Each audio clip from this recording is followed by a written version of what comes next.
Hi there. Welcome to the latest installment of my gear series, Oh Dear It's Gear. I believe this is number 4.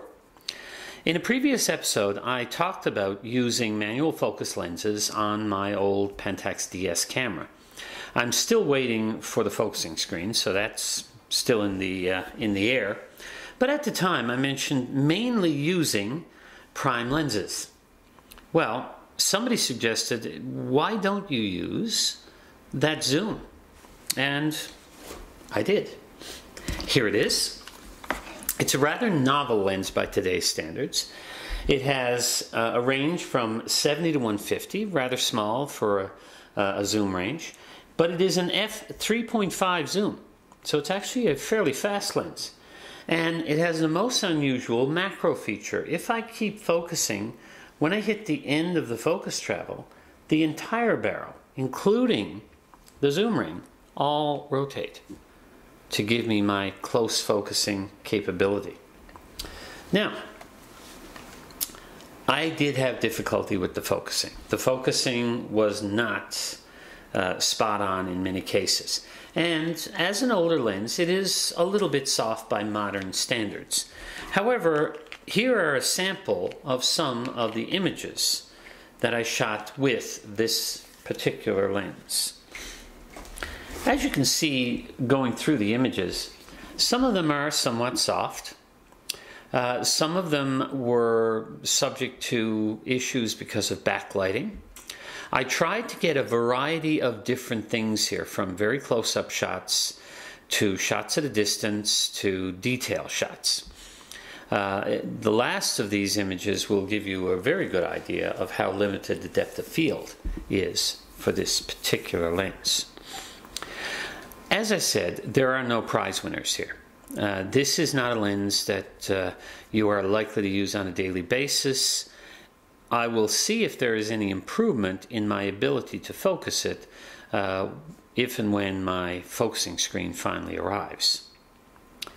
Meanwhile, in an earlier episode of Oh Dear It's Gear, I made reference to another YouTube channel, the 8-Bit Guy. And the 8-Bit Guy is regularly sent old computer gear, gaming gear, keyboards, things like that, that he presents in his series of programs. Well, I sort of opened the challenge up for anybody who might want to send me in their old digital cameras. Well, somebody did. Thanks to Mr. Pittman, this showed up in the mail recently. As you can see, it is a Nikon. In this particular case, it is an unusual early digital camera. This was from the time when the design of digital cameras was usually markedly different from the film cameras that had come before. It's as if the manufacturers were trying to point out to you that this was something new. So instead of making it look like earlier cameras, they did something different with it. Now in the case of this particular camera, this will swivel. It'll swivel all the way back like this, so it's kind of a selfie camera. It swivels all the way forward. It can tilt down all the way. It can, of course, go to its up position, which is its resting position. So right now, it's in the standard position it would be in if you were not taking pictures.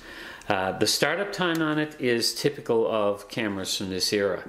I mean, you may be able to hear this in the microphone, but here we go.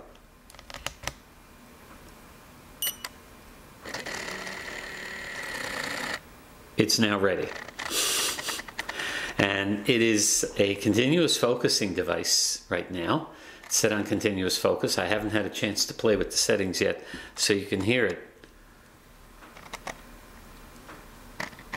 constantly change focus. From what I understand, this is a camera capable of some very nice pictures.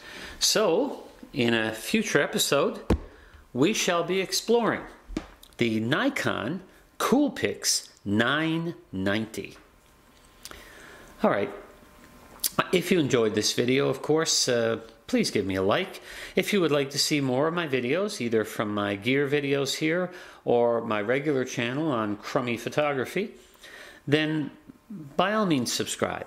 And of course, if you think anybody's going to get anything from this particular video, then please share it. Well, bye for now.